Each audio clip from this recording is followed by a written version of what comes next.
Bonjour tout le monde et bienvenue dans ce premier épisode de Néon Violet.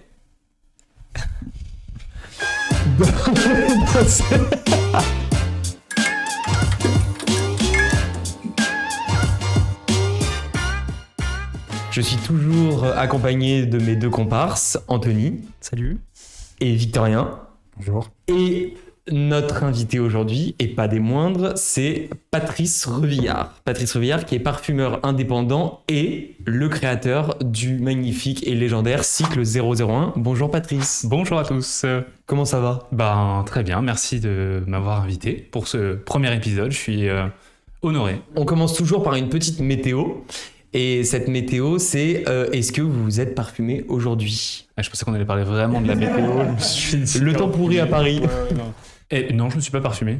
Pas parfumé ? Non, je vais pas faire semblant. D'ailleurs, je me suis pas parfumé, non. D'accord. Je vais dire la vérité. Une raison particulière ou non ? Parce que je pensais travailler aujourd'hui au labo et en fait, je suis venu ici. Donc... Ah ok.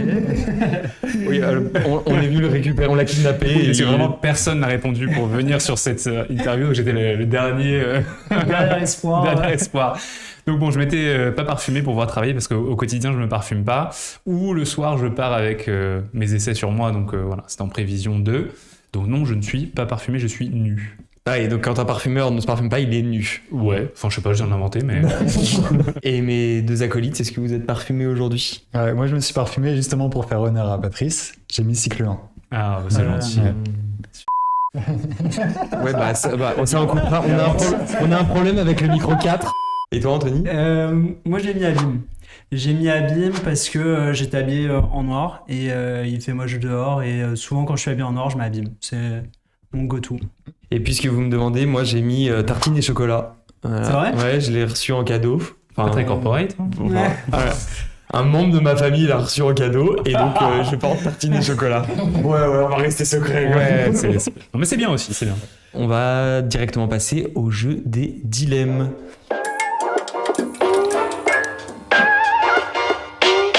Premier dilemme, vous ne portez qu'un seul parfum de votre choix toute votre vie ou tous les parfums que vous voulez, mais uniquement achetés en grande surface. Moi, je serais... Pardon, je réponds en premier.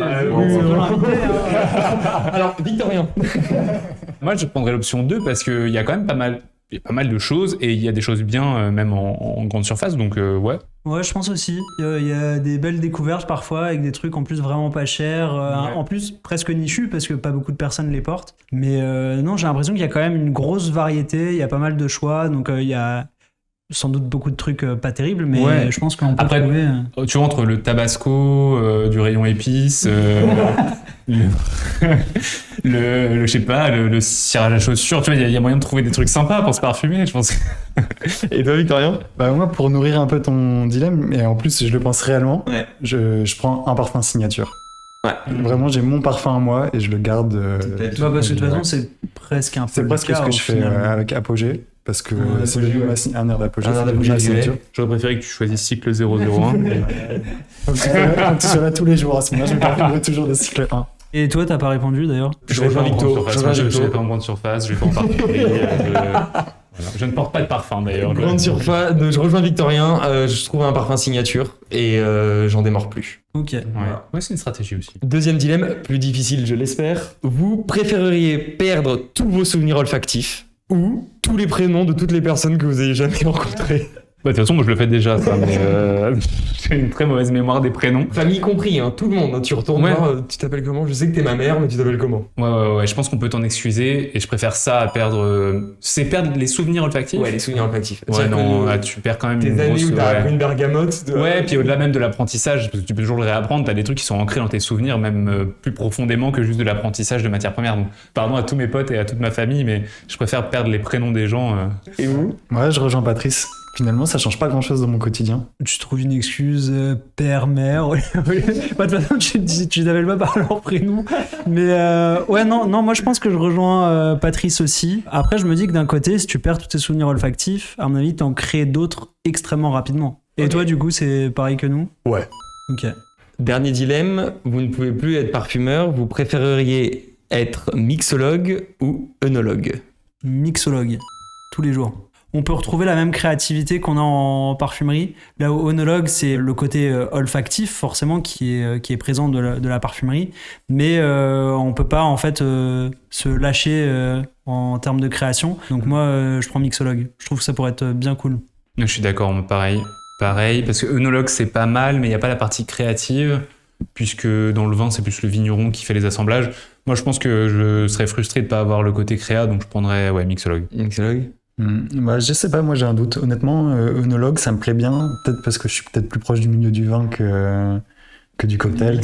que du cocktail, tu vois. Et donc du coup, œnologue, dans une grande maison, ça me ferait triper. Comme Pas forcément dans un restaurant, mais... Et toi ? Moi, comme Victo, œnologue. Ah, donc c'est 50-50 Ouais. encore, là.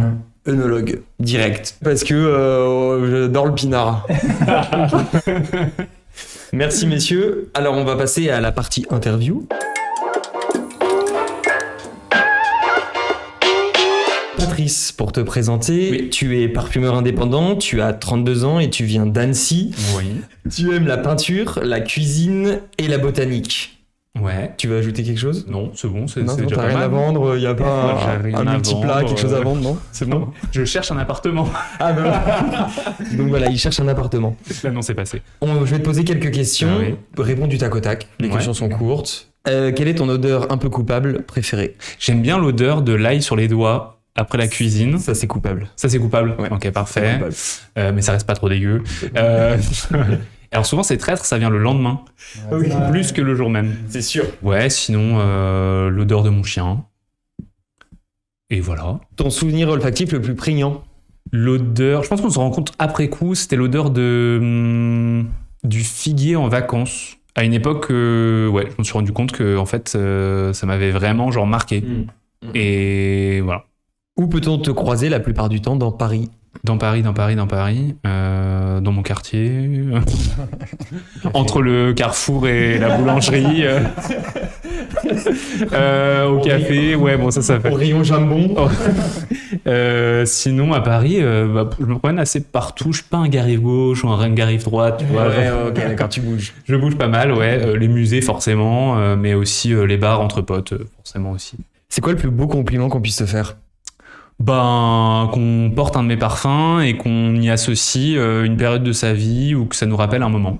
Cycle 001, parle-nous un peu de cette merveille. Comment tu en as eu l'idée? C'était l'idée d'un parfum réconfort, addictif, à la fois familier et avec une touche d'élégance. Voilà, c'est peut-être beaucoup de choses, mais... Et l'iris aussi, forcément. Tu te souviens où tu en as eu l'idée?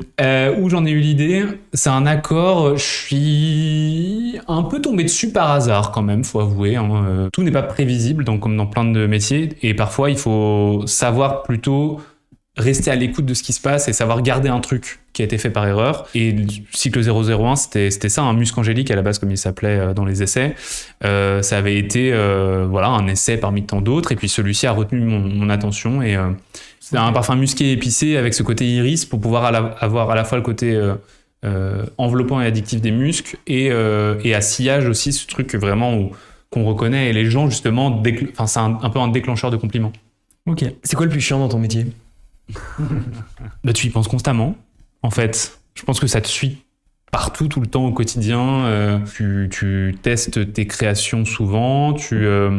Dès qu'il y a une alerte olfactive, on va dire, en tout cas un élément olfactif, tu peux te mettre en off, mais il y a toujours un truc qui revient et qui te dit « Ah, ça, on pourrait en faire quelque chose » ou voilà, sans parler de bonne ou mauvaise odeur, hein, c'est pas le sujet, mais du coup, t'es toujours en train d'y penser. Ça te suit au quotidien, quoi. Tu l'as vécu comment, la période du Covid? À la fois bien, parce que je pense que tout le monde était très content d'être chez soi à rien foutre, mais mal, parce que j'avais peur de perdre mon odorat. Et à cette époque-là, on n'avait pas encore assez de recul pour savoir si, quand on le perdait, on pouvait le retrouver. Donc, Ouais. je pense que j'ai été dans les premiers à me faire vacciner.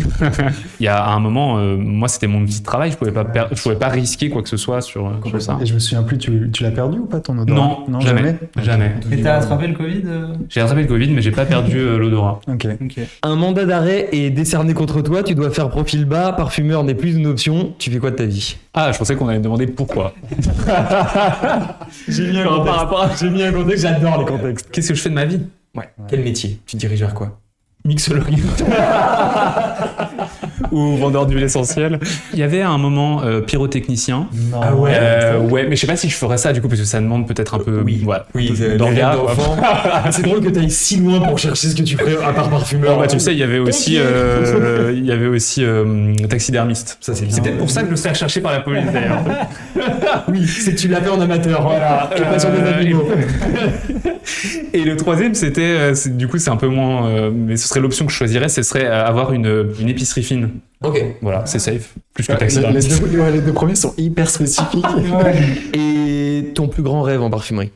Bah, ce serait de signer une création que les gens reconnaissent dans la rue et qui dépasse un peu aussi un cercle de. Un cercle niche qui dépasse ça. Et en fait, ça voudrait dire que j'ai touché des gens, que j'aurais produit du coup des plaisirs et des souvenirs. Et c'est ça, moi, en tout cas, le premier but recherché dans mon métier. On va passer à la question de société. Jingle. Question de société, êtes-vous pour ou contre la transparence en parfumerie? Où tu balances les formules, tu donnes les prix, tu joues la carte de la transparence, qui est un effet de mode qu'on voit de plus en plus. Ouais. Qu'est-ce qu'on en pense d'un point de vue déjà de parfumeur? Transparence vis-à-vis du client, du consommateur, je trouve ça effectivement normal aussi, de savoir ce qu'il achète, ce qu'il porte. Après, tout ne doit pas être dévoilé non plus. Enfin, la formule, c'est peut-être la dernière chose à dévoiler d'ailleurs. À un moment, il faut aussi replacer la part de magie d'un parfum. Enfin, je dis pas que la parfumerie vit que sur ça, mais en tout cas, ça fait partie de la parfumerie. D'accord, donc côté parfumeur, transparence, Bah ouais. on n'y va pas. Et côté marque, on en pense quoi? Moi, j'ai plein de choses à dire là-dessus. Oh là là, il va lâcher les chevaux. Non, mais en fait, moi, je suis totalement d'accord avec tout ce que Patrice a dit. C'est comme un tour de magie. Si on demande au magicien de montrer comment il fait le truc, ça retire tout intérêt. Et pour moi, la parfumerie, c'est exactement ça. Il y a une partie réglementaire où on doit montrer, mais du coup, ça, on le montre. On montre les allergènes. Il y a une partie marketing et en même temps qui est plongée un peu dans les coulisses de la parfumerie où les marques présentent les notes. On dit, il y a des pyramides olfactives, il y a des trucs comme ça qui sont mis en place pour quand même ramener les gens dans l'univers du parfum, dans la création, dans la conception et tout. Quel est l'intérêt d'en dire plus? Parce qu'au final, ça apporte pas grand-chose. Et surtout, je trouve que c'est le genre de sujet où plus t'en dis ouvertement, plus il faut le justifier, l'expliquer, ça passe par de l'éducation. Et au final, il n'y a pas forcément grand-chose qui est volontairement caché. C'est juste que oui... On va pas tout balancer comme ça, mais comme dans toutes les industries, personne va partager. Dans l'automobile, ils sont pas là à partager le coût de chaque pièce, toutes leurs marges, tous les trucs. Et puis en plus, les formules de parfum, je suis désolé, mais quand on a vraiment la totalité de la formule de parfum, il y a rien de glamour. On s'en fout de la totalité des matières premières qui sont dedans. Si c'est dans une volonté de bien faire les choses, la transparence, ok, pourquoi pas. En vrai, il y a rien, tant que c'est pas imposé, moi j'ai aucun problème avec ça. Mais par contre, l'autre problème, c'est que c'est avant tout un argument, encore une fois, marketing. Là, on pousse les gens à montrer que nous, on n'a rien à se reprocher, on montre nos formules, elles sont ouvertes. Donc, on sous-entend que ceux qui ne le font pas, malgré eux, parce que c'est pas un choix forcément volontaire, mais malgré eux, du coup, on dirige le consommateur vers le fait de penser que les marques qui n'ouvrent pas leurs formules ont quelque chose à se reprocher. Et c'est là où je trouve ça dommage. Après, tu as comme les associations qui défendent les consommateurs, etc. Eux, justement, ce que je voulais ajouter, c'est qu'ils sont là pour faire le lien entre le consommateur qui, finalement, n'a pas les armes pour lire une formule et la marque qui fournit des informations qui sont vraiment brutes et qui ne sont pas déchiffrables par le consommateur lambda. Donc, je pense que c'est bien qu'il y ait ce levier de dire on veut avoir de la transparence dans les formules. Après, encore une fois, tout a été dit. Si c'est pour le bien du consommateur, tant mieux. Si c'est au contraire pour nourrir un marketing, une marque, des concepts qui, en fait, n'ont plus rien à apporter et donc vont chercher des faux concepts marketing juste pour essayer de vendre, je trouve que c'est dommageable pour toute l'industrie et le parfum en général. Alors maintenant, Patrice, on va jouer à un petit jeu olfactif, bien sûr. Non, un jeu d'argent, j'espère que t'as pris ta thune. J'espère que t'as pris ta thune. Parce que moi j'ai un démon du jeu. Alors Patrick Bruel avec mes lunettes pour le poker et tout, c'est genre... Je suis interdit dans la plupart des casinos. Là on va jouer. Ok.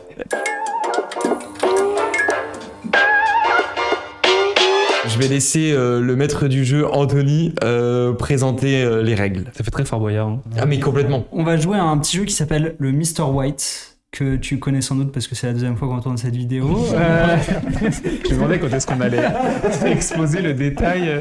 Mais À pour nos ceux chers qui ne auditeurs. connaissent pas, Mr. White, c'est un jeu où un mot est donné à chaque participant, sauf à une personne. Et chacun leur tour, les participants vont devoir dire un synonyme du mot qu'ils ont, ou un mot qui s'en rapproche, pour montrer, pour justifier qu'ils connaissent le mot. Et celui qui n'a pas le mot, qu'on appelle Mr. White, il va devoir improviser. Comme on est dans le milieu du parfum, on va faire ça avec des touches olfactives et avec des notes olfactives. Une personne d'entre nous n'aura rien sur sa touche, et les 3 autres, oui. Et on va essayer de deviner qui est le Mr. White. C'est parti. C'est parti. Alexandre va nous donner les touches olfactives. Voilà une. Merci. Voilà une. Merci. On a le droit de sentir là? Ouais. Merci. Et en voilà une. Merci. Alors, je dois donner un mot. Un mot. Ni trop près, ni trop loin. Ok. Je dirais Noël. Dentiste. Je vais dire oignon. Je veux dire épices. On refait un tour ou pas? Alors, sauf si on veut voter. Est-ce que vous savez qui c'est ou pas? Ah bah là, clairement, ouais. Ouais. On savait qu'il sentait mal, mais là, il n'y a pas de doute. Ah non, mais c'est pas moi là. Hein. Arrête de bluffer. Ah non, c'est Arrête de c'est- bluffer. ah, ça m'énerve tellement, c'est dommage pour vous. Attends, mais Victor, il avait pas l'air serein. Ouais. de son côté. Pourquoi je suis resté large, mais. Non, mais t'avais pas l'air. Non, parce que quand toi t'as dit est-ce qu'on vote, moi j'ai dit bah si tout le monde sait, toi t'étais déjà bah oui, on sait. ouais, Et je voyais Victor qui. Victor, il est pas bien. Il était silencieux. Non, Il Mais- est chaud, Victor. Ok, on lève tous le doigt et à 3 on vote. 1, 2, 3. Je suis pas Mr. White. C'est pas Paul. Bah, je sais vraiment pas sentir, Vous Paul. faites de la cuisine ou pas? Ah oui, mais oignon parce que clou de girofle. Ok, on dit rien, on refait un tour. Aïe, aïe, aïe. Mais sans Paul du coup, désolé Paul. Ok. À toi l'honneur. Piquant. Mais en fait là on a tellement tout dit Bah que. oui. Ok, Bengale. Moi, je vais dire fusant. Ouais, mais voilà. Mais de toute façon, on l'a voté. C'était quoi? Bah voilà, pourquoi Non, bah voilà? moi je dis, essaye de- moi je dis voilà parce qu'en Non, fait et- quoi qu'il arrive là on avait donné trop d'indications sur ce que c'était. Oui, parce qu'il faut Ok, on savoir. refait un tour. Non, il faut savoir quelque chose, c'est que si le Mr. White a le mot, il a gagné. Oui, Ouais, quoi qu'il arrive, voilà. même si on vote pour lui. Même si on vote pour lui. 1, 2, 3. Putain, bande de bâtards. C'était moi. C'était toi. Ouais, c'était moi. Bon, c'est bon. Oui. C'était clairement Ah oui, Ah, mais d'ailleurs, tu l'as dit. mais non, mais t'as pas perdu. T'as pas perdu. Oui, t'as gagné même. Bah non. Oui, mais en c'était fait, clou de girofle. s'il a le mot. S'il a le mot, il a Après, gagné. peut-être que c'est pas du clou de girofle. Je suis censé le dire. Oui, Ouais. Il était la petite fiole de pimenté. Ah, c'était Rex. C'est vrai, t'as raison avec piquant. Et il est pas parfumeur pour rien celui-là. C'est de pas faire le. Merci Alex. Voilà, tout le monde. J'ai vu que t'as regardé un petit peu ma touche pour voir si elle pendait. Du coup, Ah, tu putain, je suis désignes qui rassuré. pour commencer. Je suis rassuré, je sens quelque chose. Bah, l'inverse de tout à l'heure, à la limite. Ah, c'est moi qui commence. Oui, tout à l'heure, c'était pas triste, là, ça sera- Alors, je dirais doux. Oh, Douloudou. Doux. Cléopâtre. Février. Bah du coup, t'as pris le mot. Pardon. Ouais. Ah, c'est du févriol. Non,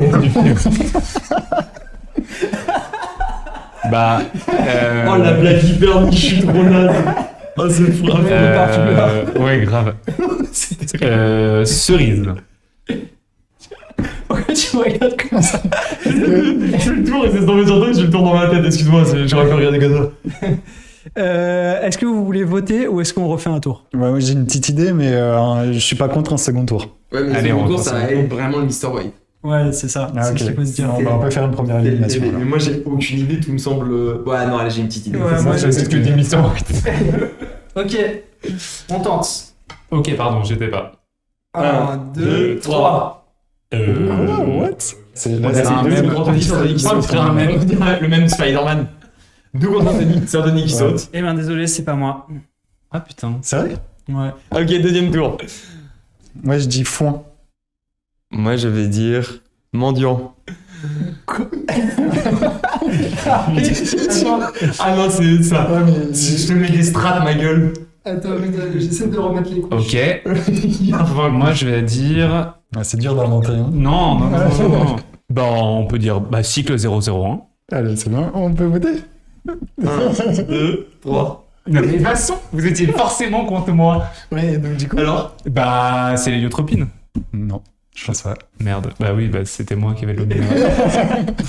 C'était la coumarine. Ah oui, c'est la coumarine. Non, bah de toute façon, je peux. C'était très proche. Bah, j'avais un choix de Ouais. quelques matières, mais sans sentir là. Messieurs, merci beaucoup. Derrière les caméras, merci beaucoup. Merci Sarah, merci Alex. Et on vous dit à très vite pour l'épisode prochain. Ce sera l'épisode 2. Bah du coup, moi je dis pas à bientôt. Non, toi tu dis au revoir. Dis-leur à Bah, au revoir. Alors. Merci à tout le monde et à très vite. Vous pouvez dire au revoir. Patrice, tu peux dire au revoir. Ciao tout le monde. Ciao, ciao. Au revoir.